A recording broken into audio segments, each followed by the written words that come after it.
Call it as a racist party. Vote डालने के दो तरीके यहाँ पे, या आज मैं पहली बार जर्मनी में वोट डालूंगी. Red flag for people like us. People are being more and more concerned about the outsiders.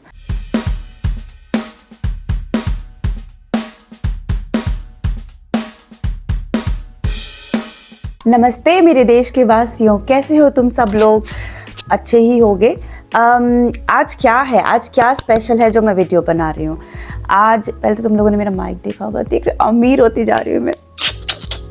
मज़ा आ गया. पता है, मस्त माइक है ये. मैंने और चीपर वर्जन भी ट्राई किए थे, बट दिस इज़ गुड. इससे एकदम, अगर मैं इसका नॉइज़ कैंसलेशन दबा देती ना, तो पीछे बैकग्राउंड में किसी की आवाज़ नहीं आती. Anyways, that is not the topic. तो आज है जर्मनी में वालटाग. वाल का मतलब होता है चूज़ और टाग का मतलब होता है डे. तो एक काइंड ऑफ इलेक्शन डे. तो आज इलेक्शन का डे है. तो आज मैं क्या करने वाली हूँ, आज मैं पहली बार जर्मनी में वोट डालूंगी. वो बात और है कि मुझे एक भी पार्टी नहीं पता है. मुझे नहीं पता है कि, मतलब पार्टीज पता है ऑफ कोर्स. तो आप अगर आप एलिजिबल हो तो आपको एक लेटर आता है सरकार की तरफ से. इसमें क्या होता है, इसमें आपको लिखा रहता है कि किस दिन आपका इलेक्शन है, और ये पेपर लेकर और अपना हाउस वाइज, जिसको हम बोलते हैं, जैसे आपका आधार कार्ड होता है इंडिया में, ऐसे ही यहाँ पे एक आइडेंटिटी कार्ड होता है हर इंसान का. Almost every person living in Germany they will have their house wise. उसको बोलते हैं आइडेंटिटी कार्ड इंग्लिश में. और उसको लेकर के और इसको लेकर के मुझको जाना होगा. तो देखते हैं. बट ना, मेरे लिए ना एक चीज़ डिस्कस करना चाहूँगी. मेरे लिए ना ये बड़ा मुश्किल है, बिकॉज मैं पॉलिटिक्स बहुत ज़्यादा फॉलो नहीं करती थी. इंडिया में भी नहीं करती थी. तो यहाँ पे तो मतलब इतना कभी इंटरेस्ट नहीं लिया. हाँ, ये पता है कि अभी कौन रूलिंग पार्टी है, कौन अपोजिशन पार्टी है, ये थोड़ा बहुत पता है मुझे. लेकिन इट इज़ वेरी डिफ़िकल्ट कि किसको वोट दे, क्योंकि मेरे को बहुत ज़्यादा नॉलेज नहीं है. हाँ, एक चीज़ की नॉलेज है कि यहाँ पे बोलते हैं AFD पार्टी को वोट नहीं देना चाहिए. AFD पार्टी का फुल फॉर्म जो है ना, मुझे भी नहीं पता, लेकिन मैं यहाँ पे लिख दूंगी AFD पार्टी का फुल फॉर्म. उसको पढ़ने में मज़ा आ जाएगा. तो AFD को क्यों वोट नहीं देना? क्योंकि AFD they call it as a racist party. They say that okay, AFD बहुत ज़्यादा रेसिज्म है. और इस बारी जो है बहुत हड़कंपी है, क्योंकि लोग एकदम सरप्राइज हो गए, क्योंकि जो सर्वे होते हैं, जो वोटिंग सर्वे होते हैं, उसमें निकल करके आया कि 20% of the people have decided for AFD party. मतलब उसमें 20% of the people AFD party को वोट देने का मतलब उस सर्वे में आया है. और इंडिया, जैसे अपनी इंडिया में भी देखा होगा कि जो सर्वेज ये लोग करते हैं, जो इंफॉर्मेशन ये लोग देते हैं, चांसेस रहते हैं कि हाँ, ज़्यादातर वही पार्टी जीतती है. लेकिन 20% is still not enough to be a ruling party. But एक बात समझने वाली यहाँ पर ये है कि 20% आज के डेट में है, तो it means people are being more and more concern about the outsiders. They are being more and more concern about the people who are coming from outside and living their country. But मैं एक चीज़ बताऊंगी, they are not bad. उनकी पूरी गलती नहीं है अगर वो ऐसे AFD पार्टी को चूज़ करना चाह रहे हैं तो. क्योंकि हम खुद देख रहे हैं कि पिछले कुछ साल में, मेरे को 8-9 साल यहाँ पे रहते हो गए, हम देख रहे हैं पिछले कुछ सालों में Germany is not that secure any more. मतलब धीरे धीरे आपको ये चीज़ रियलाइज़ होती है कि अब आप इतने सिक्योर नहीं हो, बिकॉज बाहर से आए हुए लोग एक्चुअली थोड़ा बहुत क्राइम भी साथ में लाते ही हैं. थोड़ा बहुत, हाँ, मतलब मैं थोड़ा शुगर कोट कर रही हूँ, but you know the fact. तो इसीलिए यहाँ पे हो रहा है. But it the concern is that हो सकता है धीरे धीरे ये 20%, 25-30% तक भी जाए और लोग ज़्यादातर पसंद करें इस तरीके की पार्टी को. Anyways, that is not the concern. मेरा प्रॉब्लम क्या है? मेरा प्रॉब्लम है कि भैया मैं किसको वोट दूँ. देखो, इंडिया में आसान था, यहाँ पे आसान नहीं है, क्योंकि किसी ने राम मंदिर नहीं बनाया ना, उसको वोट दे दें हम. किसी ने राम मंदिर बनाया होता तो उसको उठा के वोट दे देते. बट देखो, अब यहाँ क्या करें, यहाँ तो चर्चेज ही हैं बस. तो अभी मैंने डिसाइड किया है कि मैं थोड़ा सा, जो मेरी रिसर्च है, बहुत थोड़ी सी, मतलब आधे घंटे की, एक्चुअली 20 मिनट्स की, तो उस रिसर्च के हिसाब से मैं किसको वोट दूंगी ये मैं आपको नहीं बताऊंगी. It's definitely illegal. पता नहीं मुझे, बट नहीं बताते ना, इंडिया में ऐसे बोलते किसको भी वोट दो मत बताना. और मुझे एक चीज़ समझ नहीं आती, इंडिया में ना ऐसे कैंपेन चलाएंगे, every single vote matters, every single vote. मैंने आज तक कभी कोई इलेक्शन नहीं देखा जिसमें एक वोट से कोई पार्टी जीती हो। मतलब कभी ऐसा होता है कि अभी इनका भी बराबर का पलड़ा चल रहा है और एक वोट बड़ा ही डिसीजन मेकिंग होगा, ऐसा कभी नहीं होता है। एक अच्छा मार्जिन रहता है, बट स्टिल मैं बहुत ज़्यादा ही ना रिस्पॉन्सिबल नागरिक हूँ, क्योंकि मेरे पास ऑप्शन आए वोट देने का तो मैं डेफिनेटली जाऊँगी, क्योंकि अब मेरे वोट से सरकार बदलेगी नहीं बदलेगी ये तो नहीं पता, बट मेरी वीडियो बन जाएगी, तो दैट इज़ इम्पॉर्टेंट गाइज। चलो फिर अब हम चलेंगे। मैं रोड पा रही है तो बाहर का बहुत ज़्यादा रिकॉर्ड नहीं हो पाएगा ना, आई एम 100% श्योर अंदर कुछ रिकॉर्ड करने नहीं देंगे, तो मैं अंदर जाती हूँ, वोट डाल के आती हूँ और आपको अपना एक्सपीरियंस बताती हूँ, ठीक है।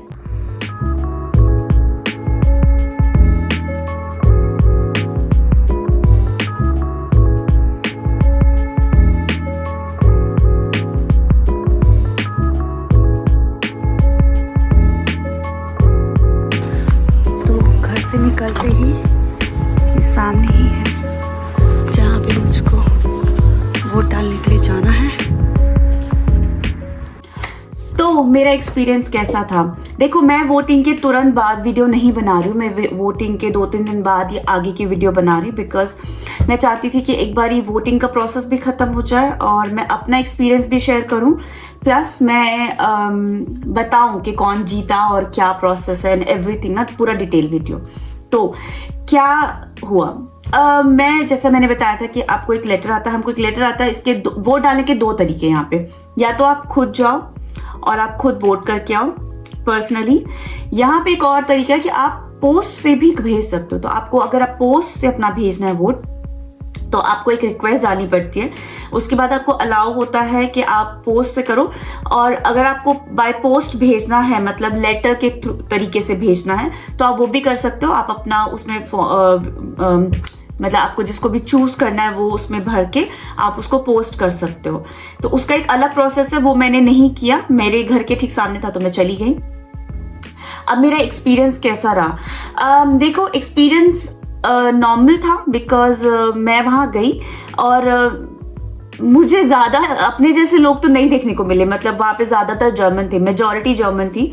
अच्छा, एक बड़ा सा रूम था जिसमें कि घुसते के साथ ही 2-3 लोग बैठे हुए थे और मैंने उनको बताया कि मैं वोट डालने के लिए आई हूँ। तो उन्होंने मुझसे मेरा ID कार्ड और मेरा जो लेटर है जो मुझे आया है वोट डालने के लिए, वो मांगा। तो वो दोनों चीज़ें मैंने उनको दिखाई। उसके बाद उन्होंने मुझे जो मेरे पास लेटर आया था वो उन्होंने रख लिया और मुझे एक लंबा सा डॉक्यूमेंट दिया। डॉक्यूमेंट कहोगे या वोट कहोगे, आई डोंट नो उसको क्या बोलते हैं। मैंने इंडिया में कभी मैनुअल ऐसा वाला वोट नहीं डाला। अब मैं जब से वोट डालना चालू किया तब से मैंने ऐसे जो हम लोग बटन प्रेस करते हैं। देखो, जर्मनी में डिजिटलाइजेशन नहीं है भैया, सीधी सी बात है। यहाँ पे ब्यूरोक्रेसी, यहाँ पे भर भर के ब्यूरोक्रेसी है। तो यहाँ पे वोट डालने के सिस्टम में भी वही है। आप जाते हो, आपको एक बड़ा सा पेपर मिलता है, लिटरली इतना बड़ा पेपर था यार वो। उसमें लाइन से सारी पार्टीज थी, जितनी भी पार्टीज हैं उन सब के नाम थे और मतलब कैंडिडेट के नाम और पार्टी का नाम था। तो उसमें आपको करना क्या होता है? अच्छा, सबसे पहले तो ना उस बड़े से रूम के अंदर छोटे छोटे 2 बैरिकेड जैसे बना रखे थे, जैसे ऐसे यू फॉर्म का नहीं होता। उसमें आप जाते हो अपना वो पेपर लेकर के। अच्छा, उसमें ना कोई ठप्पा मारने वाला सीन नहीं होता, जैसे हमने अनिल कपूर की पुरानी फिल्मों में देखे ना, 90s में जाते हैं और ऐसे ठप्पा मारते हैं और वोट डाल देते हैं। ऐसा सिस्टम वहाँ नहीं होता। वहाँ पे पेन रखा हुआ था, आपको जिस कैंडिडेट को वोट करना है उसके नाम के आगे स्क्वायर होगा, आपको स्क्वायर में एक एक्स बनाना होता है, क्रॉइट्स ये बोलते हैं, क्रॉइट्स करना होता है। और वो फॉर्म और वो वोट को आप फिर फोल्ड करते हो और फिर आप उस छोटे से बैरिकेड से बाहर निकलते हो। सामने एक बहुत अच्छे से अंकल जी बैठे हुए थे।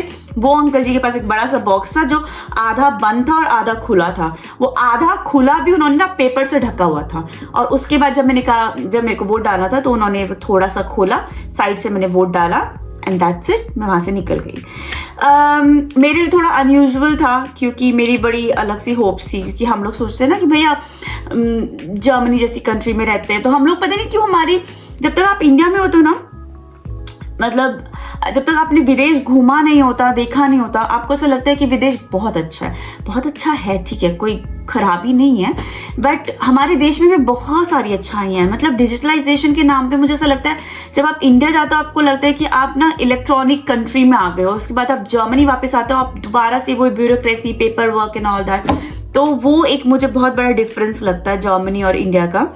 और रही बात इलेक्शन की, तो चलो ये तो था मेरा एक्सपीरियंस। आई वुड नॉट, मैं अकेली वहां पे आउटसाइडर लग रही थी, हो सकता है मेरे पहले आए हो, मेरे बाद आए हो, बट जब मैं वोट डालने गई थी तब मेरे अलावा सारे मैक्सिमम जर्मन्स ही थे या गोरी चमड़ी ही थी अगर हिंदी भाषा में बोलूँ तो। लेकिन जब मैं वोट डालते समय मुझे ऐसा कुछ फील नहीं हुआ, मुझे ऐसा नहीं लगा कि मुझे कोई ऐसे घूर रहा है या देख रहा है कि अच्छा how come Indian origin vote डाल रहे, ऐसा कुछ भी नहीं था। They were very normal, they were very nice, ठीक है। तो ये मेरा एक्सपीरियंस है। मैं जिस सिटी में रहती हूँ यहाँ पे हम इतना डिस्क्रिमिनेशन देखते भी नहीं है, मतलब मेरा एक्सपीरियंस नहीं हुआ, बीइंग वेरी ऑनेस्ट। अब बात करती हूँ रिजल्ट की। तो एक बहुत अच्छी सी बात है यार, मैं बहुत हैरान हूँ इस बात को देख करके कि ये लोगों का एक दिन के अंदर रिजल्ट भी आ जाता है, मतलब मैनुअली काउंट करते हैं। आज की डेट में भी 2025 में भी ये लोग वोट मैनुअली काउंट करते हैं, एक एक वोट काउंट किया जाता है। और इनकी अपनी कम्युनिटी है, जैसे जिस कम्युनिटी ने यहाँ पे ऑर्गेनाइज किया होगा इलेक्शन मेरे एरिया में, वो लोग वॉलेंटियरली वोट काउंटिंग के लिए आते हैं और उन्होंने जो काउंट किया वो मान लिया जाता है। ऐसा नहीं होता कि दोबारा रिकाउंट हो रहा है या ये सब चीज़ें, वो मतलब ये सब जो मेरी इन्फॉर्मेशन है ये मेरे को मेरे कोलीग से मिली है जिन्होंने मुझे वोटिंग के बारे में ज़्यादा और थोड़ा बहुत गूगल से।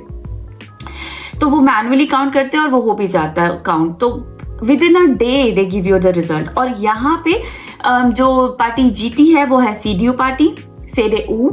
और जो पार्टी ऑपोजिशन में आई है, यहाँ पे समझने वाली बात है कि मैंने अभी वीडियो की शुरुआत में जिस AFD पार्टी की बात की थी वो ऑपोजिशन में आ गए भाई 20% वोट से, और जो जीती है वो 28% समथिंग। तो तुम ये लगाओ there is not a huge margin. ये समझने वाली बात है कि कितनी बड़ी पब्लिक है जर्मनी में जो कि इमिग्रेंट्स को देखना नहीं चाहती है, बाहर वालों को देखना नहीं चाहती है।